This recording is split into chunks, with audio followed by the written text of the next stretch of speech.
Bonjour à toutes et à tous et bienvenue dans On en parle à Taïwan qui est présenté cette semaine par Lisa Dufaux, Mei Guang. et Sasa. Alors, de quoi allons-nous parler aujourd'hui ?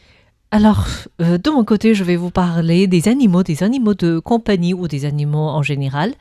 Mais je pense que c'est une idée assez originale à Taïwan parce qu'il y a un tout petit temple qui se prépare, qui est réservé aux animaux en fait.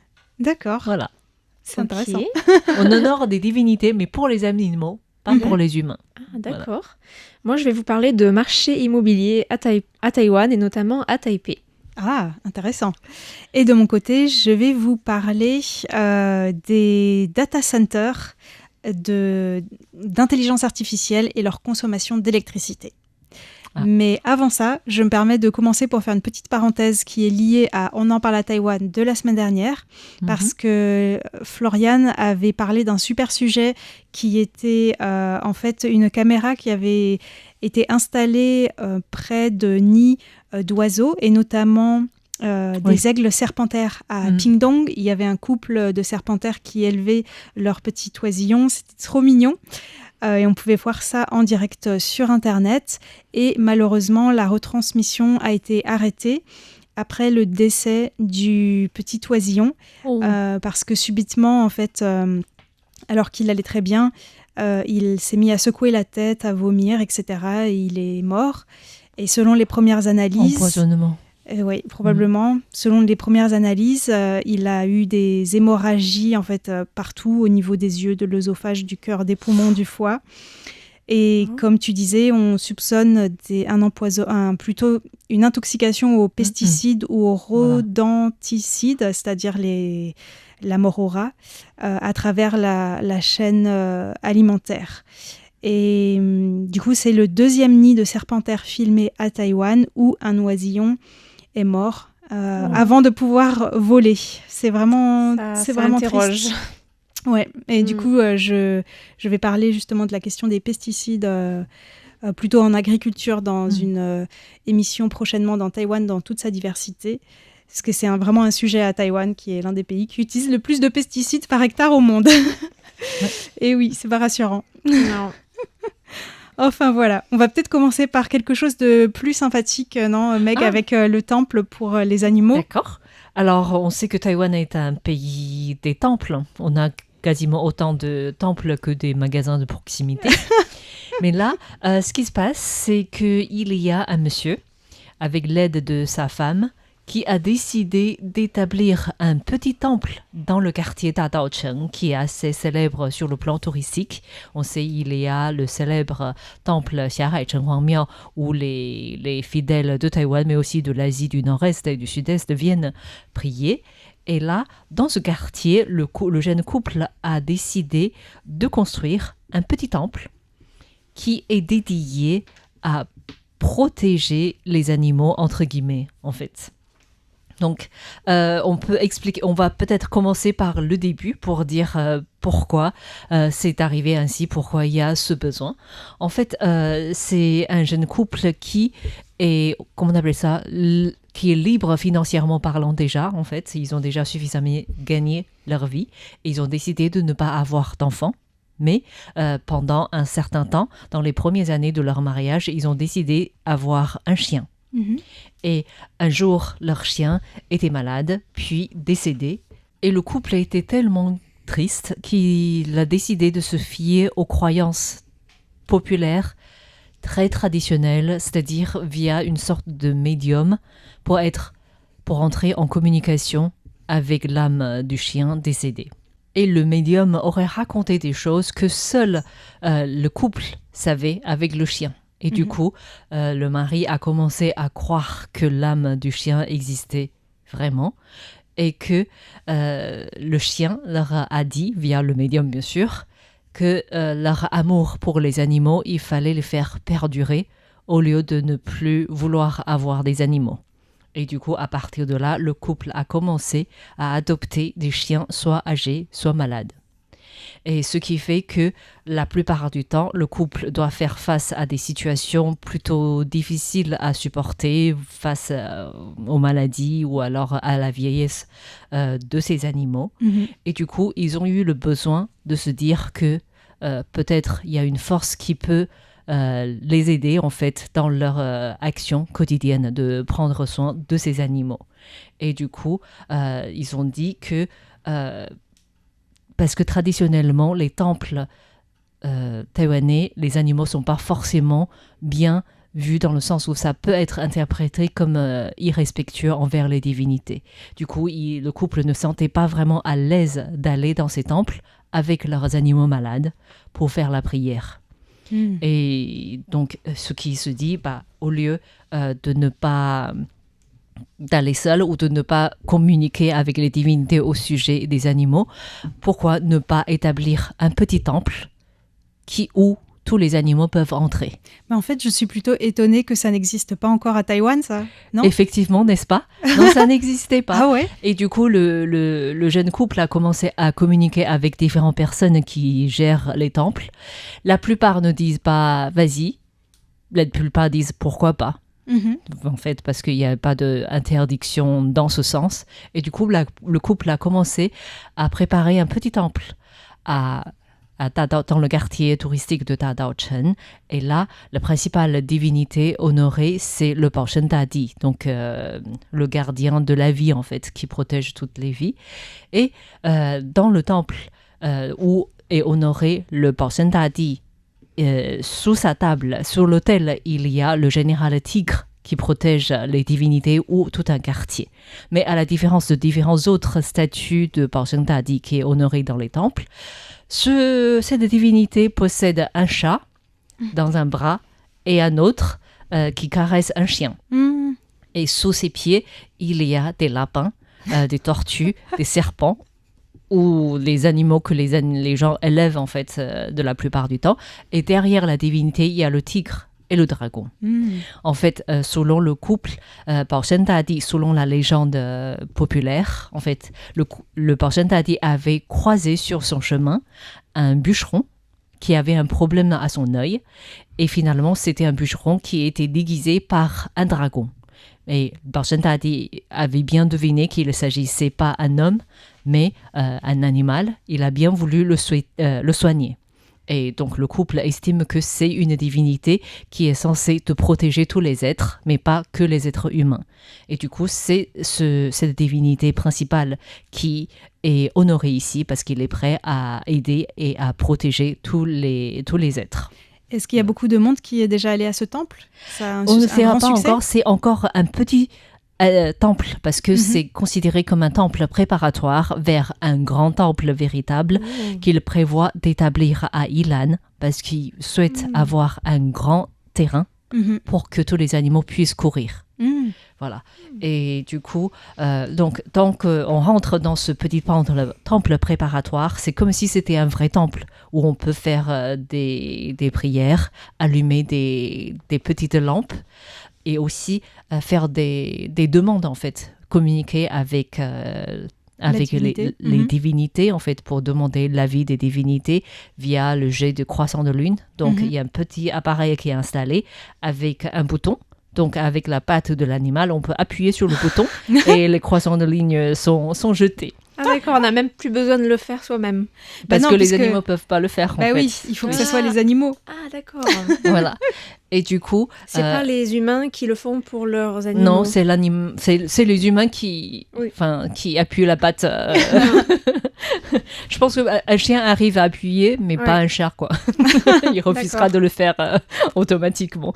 En tout cas, le couple souhaite que c'est un lieu où tous les humains, avec leurs animaux, se sentent à l'aise, peuvent se communiquer s'ils rencontrent des difficultés dans le soin des animaux. Voilà, et s'ils veulent faire la prière pour les animaux qui sont malades. Mais je pense qu'on peut déjà aller prier là-bas pour que la prochaine fois qu'il y ait un petit oisillon serpentaire qui ne meurt plus d'intoxication.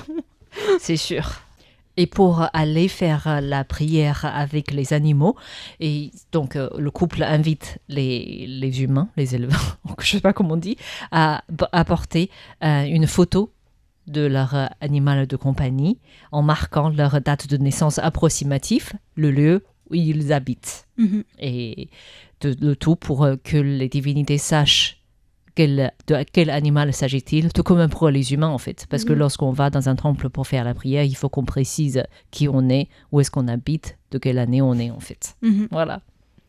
Ok, du coup, où est-ce qu'on habite Lisa, tu vas nous parler d'immobilier, oui, c'est ça? Un sujet beaucoup plus prosaïque. Donc je voulais vous parler du marché immobilier à Taïwan et notamment à Taipei parce que j'ai lu cette semaine dans la presse que les achats de maisons ou d'appartements les plus anciens des 6 plus grandes villes à Taïwan étaient situés dans la capitale taïwanaise. Je ne sais pas si ça vous étonne ou pas.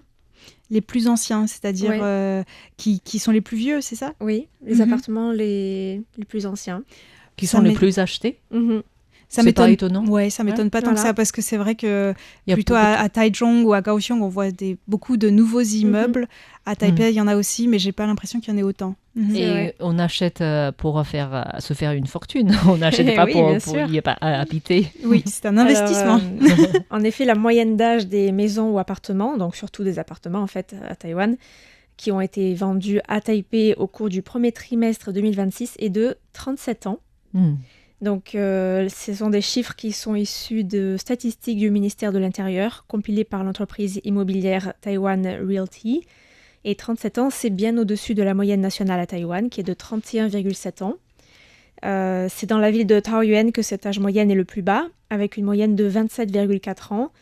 Et pour les villes de Nouveau-Taipei, Taichung, Tainan et Kaohsiung, on arrive aussi au cap des 30 ans. Alors, il y a une personne qui travaille au sein de cette entreprise, une certaine Charlène Zhang, qui étudie les tendances du marché et qui a indiqué que de nombreux acheteurs favorisaient les vieux appartements qui présentent des prix relativement plus abordables, sans regarder l'âge avancé des biens. Donc, c'est une tendance qui fait augmenter la moyenne des appartements vendus sur le marché taïwanais. Et Taipei a de nombreux appartements qui répondent à ces critères dans des quartiers très vivants et assez attractifs. Donc, cette personne a ensuite expliqué que les nouveaux acheteurs avaient tendance à rénover ces vieux appartements pour augmenter leur valeur et pouvoir un jour les revendre en faisant une plus-value. Et elle a aussi ajouté que les acheteurs devaient quand même surveiller de près les coûts de la rénovation qui peuvent monter très vite à Taïwan. Elle a aussi évoqué le fait que de nombreux promoteurs immobiliers cherchent à racheter des appartements de plus de 30 ans. C'est surtout ça. En fait. Pour leur futur projet de rénovation urbaine, ce qui augmente le nombre de transactions de vieux appartements et qui permet aux acheteurs de bénéficier de futurs projets de rénovation. Je voulais juste signaler qu'en fait, on traduit dugong par rénovation urbaine, mais en fait, c'est pas de la rénovation urbaine. Oui. C'est en fait, on rase en fait, un bloc on reconstruit, et en on fait. Reconstruit. C'est pas une rénovation. Et en fait, c'est fait selon un modèle partenariat public-privé qui permet à tout le monde de gagner beaucoup.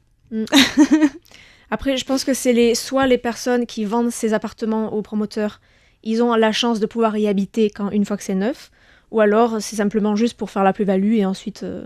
c'est pas pour y habiter, quoi. Il y a les deux cas de figure, je pense. Sur le cas de Taoyuan, Charlène Zhang dit que le marché immobilier de la ville a été boosté par une augmentation de potentiels acheteurs qui se détournent du marché immobilier de la capitale et qui décident de déménager à Taoyuan. Donc la ville a vu se construire de nombreux nouveaux appartements dans des zones nouvellement développées et c'est pour cette raison que la moyenne d'âge des biens immobiliers achetés au premier trimestre est le plus bas de toutes les grandes villes du pays. Sinon, au niveau des arrondissements dans la capitale, c'est le quartier de Neiru qui comprend la moyenne d'âge la plus basse pour les appartements, pour les biens vendus au 4e trimestre 2025. Et à Taoyuan et dans le Nouveau Taipei, ce sont les arrondissements de Danshui et de Taoyuan avec une moyenne de tout juste 20 ans. Donc il faut savoir que les tarifs à Damshui sont nettement inférieurs à ceux du centre de Taipei, alors que Damshui offre des opportunités à des prix au mètre carré bien plus accessibles pour les budgets moyens et primo-accédants. Et à Tainan, on va même jusqu'à 14,7 ans dans l'arrondissement de Shanhua, qui est situé à 20 km au nord-est du centre-ville. Et là, l'explication, c'est qu'il s'agissait auparavant d'une zone agricole qui s'est rapidement transformée en banlieue, pour assez priser des investisseurs avec la création du parc scientifique de Tainan juste à côté. Et c'est dans ce quartier que l'on trouve les appartements les plus jeunes de la ville. Et oui, encore des terres agricoles sacrifiées. Comme à Taichung, c'était aussi le cas dans le centre. Et là, dans le sud, c'est pareil en fait. En fait, l'immobilier est souvent très cher à Taipei et c'est particulièrement vrai dans les grandes villes, à Taïwan, pardon, et donc à Taipei aussi. C'est même un des marchés les plus chers d'Asie. Donc à Taipei, le prix moyen de l'immobilier se situe généralement entre 8 500 et 15 000 euros le mètre carré. Donc c'est des prix qui peuvent atteindre 17 000 mètres carrés dans les quartiers les plus prestigieux comme Xinyi ou Da'an. Wow. C'est plus cher qu'à Paris en tout cas. Oui. Donc les prix moyens en centre-ville, ce sont environ 11 400 à 12 300 le mètre carré, soit environ 390 000 à 450 000 dollars taïwanais le ping. Donc c'est l'unité de mesure utilisée à Taïwan, c'est 3,3 mètres carrés environ. Et pour les quartiers les plus chers, donc Xinyi et Da'an, les biens de haut standing dépassent souvent les 15 000 euros le mètre carré. Et alors que hors du centre, les prix débutent généralement autour de 8 500 le mètre carré. Donc c'est pour ça que les gens quittent la capitale pour acheter et pour se loger. Et d'ailleurs, à ce sujet, on avait publié en mars dernier sur notre site un article sur le prix du logement en pré-vente à Taipei. Donc c'est un marché bien différent de celui des vieux appartements, mais la pré-vente, c'est quelque chose qui est très courant à Taïwan. Et il était question d'une compilation des transactions réalisées par le magazine immobilier My Housing en 2025, qui expliquait que les prix des logements en pré-vente à Taipei présentent de fortes disparités selon les quartiers. Donc à Taipei, les prix des logements en pré-vente peuvent varier du simple au triple selon les quartiers. En 2025, le prix le plus élevé atteignait les 19 800 euros le mètre carré, alors que le prix le plus bas descendait à 6 600 euros le mètre carré, donc soit près du tiers. Les projets les plus chers se situent dans les secteurs centraux, donc il y a un projet dans la zone de Yongkang, dans l'arrondissement de Zhongzheng, avec 19 788 euros le mètre carré. À ce prix-là, il faut peut-être mieux acheter, je sais pas, une maison avec vue sur la Méditerranée, non? Ça, c'est sûr. Ouais, tout à fait. Et à l'opposé, les prix les plus bas concernent les zones plus périphériques. Donc le projet le moins cher recensé se situe à Shizhi, dans l'arrondissement de Shilin, avec 6 626 euros le mètre carré, suivi par un projet dans l'arrondissement de Wenshan et un autre près de Fuxinggang, à Beitou. Mais tout cela va augmenter, que ce soit Shizhi ou Fuxinggang, avec l'installation de NVIDIA dans le parc scientifique de Shilin et de Beitou, en fait. Alors dépêchez-vous. Tout à fait. Et on peut aussi noter qu'avec le contexte économique et financier actuel, et avec une bourse de Taipei qui continue d'augmenter, la confiance dans l'achat immobilier atteint son niveau le plus bas depuis juin 2020, et les capitaux ont tendance à être réorientés du marché du logement vers la bourse, dont les volumes de transactions journalières avoisinent les 1500 milliards de dollars taïwanais, donc environ 42 milliards d'euros. Donc les gens investissent un peu moins dans l'immobilier et plus dans la bourse. Ok. C'est une fortune qui s'établit plus vite, en fait. Eh bien, nous allons continuer un petit peu à parler parce que la bourse, c'est surtout la capitalisation de TSMC qui l'attire à Taïwan. Oui. Et on va continuer justement à parler de cela à travers un article du magazine en ligne The Reporter et quelques réflexions dessus. Alors, cet article est intitulé « Les centres de données taïwanais consomment encore moins de 1% de l'électricité de l'île, alors pourquoi le réseau électrique s'apprête-t-il à être sous tension ?» En fait, en janvier dernier, le PDG de TSMC a déclaré que la demande croissante d'applications d'intelligence artificielle allait accélérer l'expansion des capacités de production de semi-conducteurs de TSMC, mais il a aussi exprimé ouvertement son inquiétude quant à l'approvisionnement en électricité pour Taïwan, non seulement pour la fabrication des semi-conducteurs, mais aussi pour les centres de données dédiés à l'intelligence artificielle. Alors, de quoi s'agit-il ? Parce qu'en fait, il y a data center et data center. Les centres de données normaux, entre guillemets, ça désigne une installation qui centralise un grand nombre de serveurs, de systèmes de stockage et d'équipements réseau dans un même espace. Les centres de données IA et les centres de puissance de calcul, quant à eux, sont de plus grande envergure. Ce sont des installations qui hébergent un grand nombre de GPU, Graphics Processing Unit, spécifiquement dédiés à l'entraînement et à l'inférence de modèles. Leur consommation électrique, pour éviter la surchauffe, peut être plus de 10 fois supérieure à celle d'un data center. Donc, selon l'Agence internationale de l'énergie, les centres de données hyperscale peuvent avoir une consommation électrique annuelle équivalente aux besoins énergétiques d'environ 400 000 véhicules électriques. Waouh. The Reporter indique qu'à ce jour, les data centers représentent moins de 1% de la consommation totale d'électricité à Taïwan, mais la pression croissante ne porte pas tant sur la quantité totale d'électricité consommée que sur la capacité du réseau électrique des régions où sont et seront construits ces énormes data centers. Parce qu'en fait, c'est vraiment très localisé. Contrairement à une grande ville, par exemple, là, c'est vraiment sur, beaucoup d'électricité qui est nécessitée. Donc, c'est le réseau qui est aussi menacé, en fait. En fait, c'est des nouveaux défis pour le réseau électrique. Et en plus de l'électricité, ces data centers IA nécessitent aussi des terres et des ressources importantes en eau. C'est la raison pour laquelle, dit le magazine, du Brésil à l'Inde, en passant par l'Espagne et la France, face à leur expansion massive, les communautés locales commencent à s'interroger sur l'impact environnemental et social de ces infrastructures colossales construites au nom du développement technologique, voire même les gens commencent à s'opposer à leur installation. Mais à Taïwan, actuellement, le débat porte uniquement sur la question « Est-ce que Taïwan sera en mesure de produire assez d'électricité pour répondre à ses besoins ?» La spécificité des data centers, c'est qu'ils consomment, vous l'avez compris, beaucoup d'électricité, mais sur une surface relativement réduite. Donc, les problèmes seront vraiment plutôt localisés.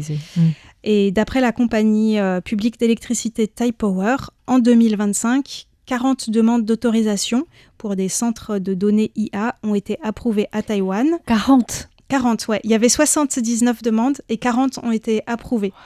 Et ça représente une consommation électrique cumulée d'environ 3000 mégawatts, donc équivalente, ceux qui ont été approuvés, attention, équivalente à la consommation électrique de 15 usines de semi-conducteurs ou à la capacité installée de 1,6 centrales nucléaires.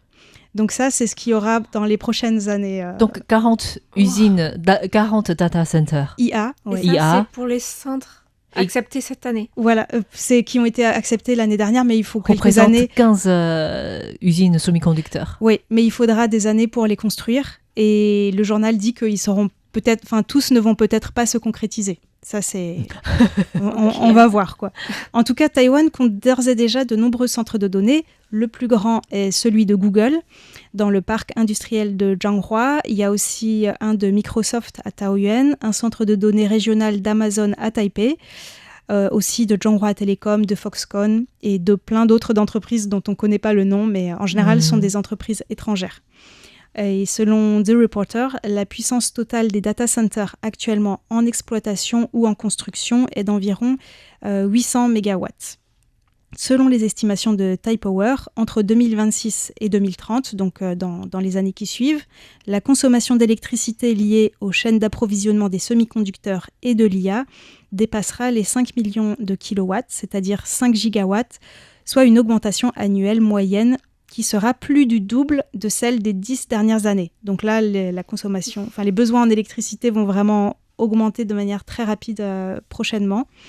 Et l'analyste Zhang Chenyan estime que Taïwan devrait en fait plutôt se concentrer sur la fabrication des semi-conducteurs parce que ça consomme déjà beaucoup d'électricité et c'est un préalable qui est nécessaire au développement de l'IA. En fait, en 2025, les semi-conducteurs consomment déjà près de 15% de la consommation d'électricité à Taïwan. Sans parler de l'eau, en fait. Voilà, et cette consommation est en augmentation. Et il y a aussi les matériaux et composants optoélectroniques qui représentent 3,5% de toute l'électricité à Taïwan aussi. Alors, bien que les centres de données ne constituent pas la principale source de consommation d'électricité, ça va quand même ajouter une pression supplémentaire. Et en plus, il y a une autre question qui intervient là-dedans, c'est que les GAFAM, notamment Google, se sont fixés pour objectif d'utiliser 100% d'électricité verte ou décarbonée d'ici à 2030.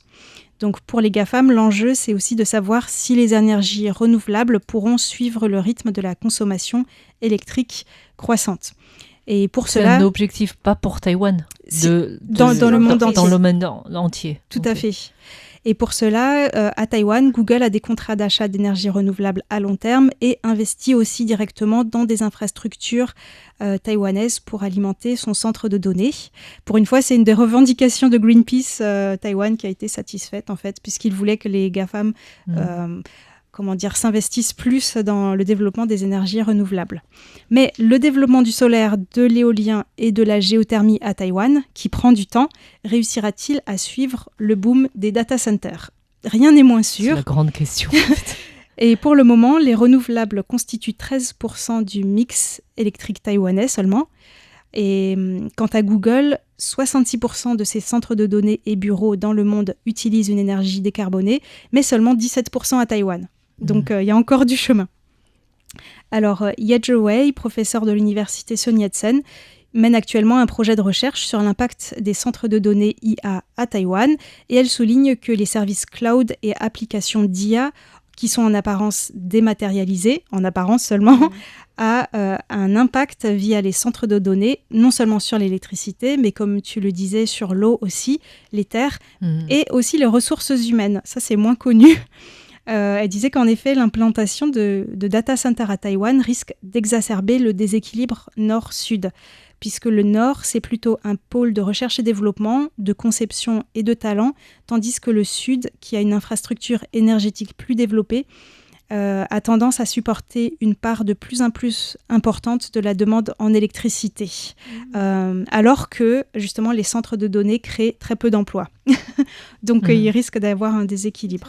Et elle estime que les autorités devraient davantage se pencher sur cette question et ne pas seulement réfléchir à l'électricité. Et donc, pour poursuivre la réflexion, personnellement, je trouve que c'est intéressant de voir que cet article ne mentionne pas la question de l'extraction des minerais qui sont nécessaires au numérique et à l'IA, qui détruit des écosystèmes sur des surfaces énormes en Amérique du Sud notamment, dans des mines où les conditions de travail sont déplorables. C'est en fait toute l'ironie de cette transition numérique qui est censée nous aider à aller vers la neutralité carbone, mais on se demande si c'est bien le cas et en contrepartie de quel sacrifice. L'IA est-elle une technologie soutenable ? Les décisions qui la concernent sont-elles prises de manière démocratique ? Y a-t-il des débats pour savoir si cela nous mène vers plus ou moins d'aliénation ? En tout cas, à Taïwan, ce n'est pas le cas. Il n'y a pas vraiment de débat. Comme disait Wang Minglin, la présidente de la fondation environnementale Citizens of the Earth, dans un récent décryptage, on dirait qu'à Taïwan, on ne peut pas avoir un regard critique sur les infrastructures liées aux semi-conducteurs et à l'IA, notamment parce que les Taïwanais considèrent cela comme leur bouclier, entre guillemets, en cas de conflit avec la Chine et une des assurances du soutien des États-Unis notamment. Et pour conclure, je dirais qu'on sait déjà où peut nous mener la science sans conscience, mais si on ne prend pas ces questions à bras-le-corps, on saura peut-être bientôt où mènera la technologie sans philosophie. Voilà, pour terminer. Sans philosophie et sans électricité aussi. Peut-être. Du coup, là, on aura le temps de réfléchir. Oui, je pense, en attendant. S'il y a un blackout. Voilà. Eh bien, c'était tout pour On en parle à Taïwan de cette semaine. Merci beaucoup de l'avoir suivi. C'était présenté cette semaine par Lisa Dufaux. Megouin. Et on vous dit à bientôt. À bientôt, Bye la bye. semaine prochaine.